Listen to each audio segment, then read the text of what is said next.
नाम जप की महिमा। कर्मचंद और धर्मचंद नाम के दो भाई थे। धर्मचंद भगवत भक्त थे और कर्मचंद विषयी पुरुष था और शराब आदि का सेवन करता था। बड़े भाई धर्मचंद संतों से निवेदन करके उनको घर लाते, उनकी आरती करते और प्रसाद खिलाते। यह सब देखकर कर्मचंद संतों को गाली देता। वो दुष्ट स्वभाव का था। बड़े भाई ने विचार किया कि इस दुष्ट का कैसे कल्याण होगा, क्योंकि संतों को गालियाँ देने से तो दुर्गति पक्की है। एक बार अयोध्या के संतों की मंडली उनके वहाँ से निकली। धर्मचंद जी ने उनको अपने यहाँ बुलाया और उनकी आरती उतारी और प्रसाद खिलाया। इतने में शराब पीकर कर्मचंद वहाँ आया और उन सबको गाली देने लगा। उसका कमरा ऊपर था। वो सबको गालियाँ देते हुए अपने कमरे में चला गया।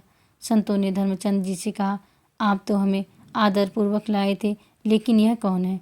धर्मचंद जी ने कहा, महाराज जी क्षमा करें, यह मेरा छोटा भाई है।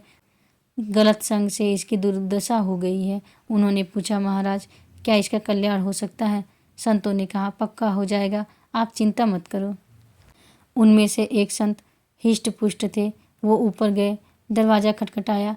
कर्मचंद ने दरवाज़ा खोला। संत भगवान समझ गए कि यहाँ विनय से बात नहीं बनेगी। उन्होंने कर्मचंद को नीचे गिराया और उसकी छाती पर चढ़कर बैठ गए। संत ने कहा, राम बोल। कर्मचंद ने कहा, नहीं बोलूँगा। संत ने कहा, अगर राम नहीं बोला तो मैं तुम्हारा गला दबा दूंगा। यहाँ कोई तुम्हें बचाने वाला नहीं है, राम बोल। काफ़ी देर विचार करके कर्मचंद ने सोचा कि अब बचने का कोई और उपाय नहीं है, तो बचने के लिए उसने कहा, राम राम।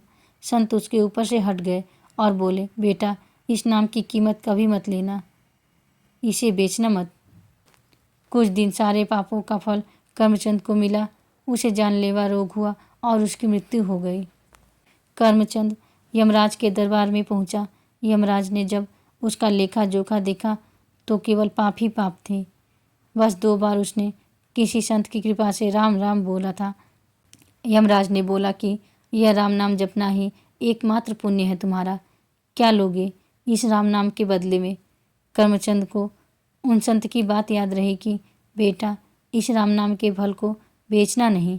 कर्मचंद ने पूछा कि पहले तो हमें कीमत बताइए इस 2 बार राम नाम जपने की।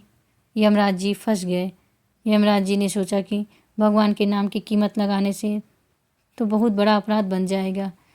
उन्होंने थोड़ी देर विचार किया और सोचा, देवराज इंद्र से सलाह लेते हैं। यमराज ने देवराज इंद्र को बुलाया और उन्हें सब कुछ बताया। देवराज इंद्र ने कहा, इसका निर्णय तो मैं भी नहीं कर सकता, इसका निर्णय तो भगवान ब्रह्मा जी कर सकते हैं।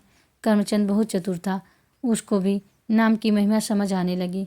उसने कहा कि ये भयंकर रूप वाले यमराज मेरे सामने से हटा दिए जाए और जहाँ भी तुम्हें मुझे ले जाना हो मैं पैदल नहीं चलूँगा, मेरे लिए पालकी बुलाई जाए। देवराज इंद्र और यमराज जी ने कर्मचंद को पालकी में बैठाया और ब्रह्मलोक ले गए।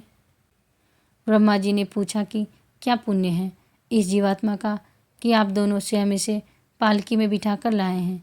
यमराज जी ने बोला कि यह तो महान पापी है, पर इसने 2 बार राम राम बोला है और अब बोल रहा है कि उसकी कीमत बताओ।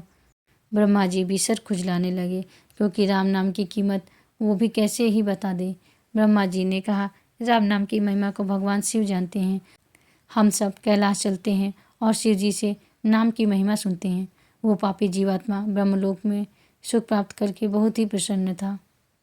अब सब लोग भगवान महादेव जी के पास कैलाश पहुँचे। भगवान शंकर के दर्शन करते ही जीवात्मा को परम आनंद महसूस हुआ। उसके सारे पाप नष्ट हो गए। शिव जी ने पूछा, आप सबका कैसे आगमन हुआ? यमराज ने बोला कि इस जीवात्मा ने 2 बार राम राम जपा है और उसकी कीमत पूछ रहा है। हम आपसे राम नाम की कीमत पूछने आए हैं।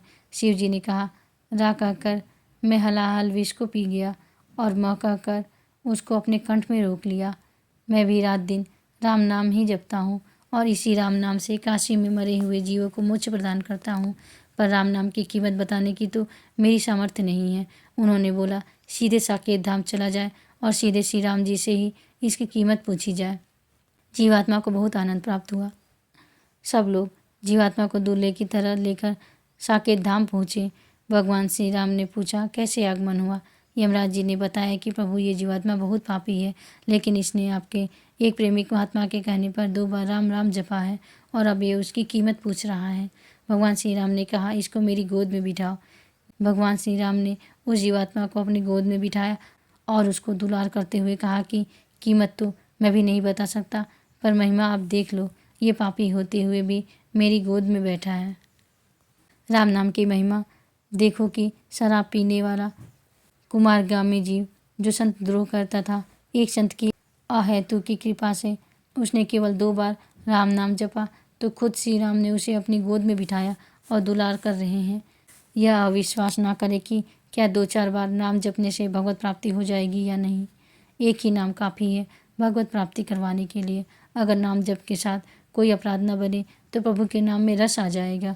उसका स्वाद लेकर आप प्रभु को अपने अधीन कर सकते हैं। नाम जप से आपको प्रभु की लीलाओं में प्रवेश करने का और उनके श्री अंग की सेवा करने का भी सौभाग्य प्राप्त हो सकता है। राधे राधे।